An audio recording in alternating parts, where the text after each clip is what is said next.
Un fascicolo senza indagati, almeno per ora, ma è una questione di tempo. Nel mirino della procura potrebbero finire presto gli organizzatori del rito sciamanico, Andrea Zuin e la sua compagna, e i due curanderos che si allontanarono poco dopo la scomparsa di Alex Marangon, Sebastian Castillo, esperto di erbe e pozioni amazzoniche, e il musicista Johnny Benavides. Dunque, non più omicidio volontario, ma morte in conseguenza di altro reato. Come famiglia però chiediamo che a questo punto, siccome poi è chiaro oggi quello che abbiamo sempre sostenuto, cioè che Alex non fosse un assuntore abituale di sostanza stupefacente e che in quella invece circostanza, e poi ci sono altre cose che vedremo quando avremo l'accesso al fascicolo di poter confermare, ora non posso farlo, comunque in quella data lì, perlomeno in quella data lì, in quel posto lì abbia preso questa sostanza, è una cosa che a questo punto non può scivolare sulla pelle di nessuno. Gli esiti degli esami tossicologici che confermano la presenza nel sangue di Alex Marangone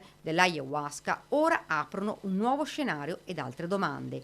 Chi l'ha portata alla cerimonia sciamanica all'abbazia di Vidor e chi ha dato questa sostanza psicotropa al 25enne? Quella notte terribile, tra il 29 e il 30 giugno, il ragazzo sarebbe andato completamente in uno stato di allucinazione perché l'ayahuasca potrebbe aver interagito con la cocaina presente sempre nel corpo della vittima.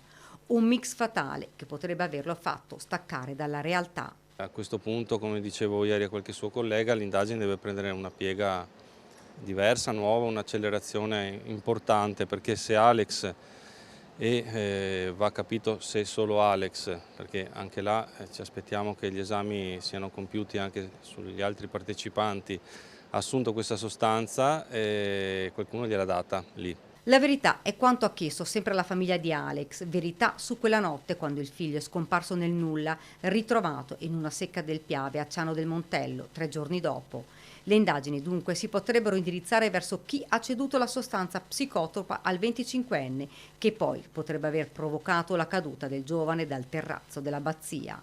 Fra le domande, perché solo Alex ha avuto una reazione tanto grave quando i partecipanti al rito erano circa una ventina?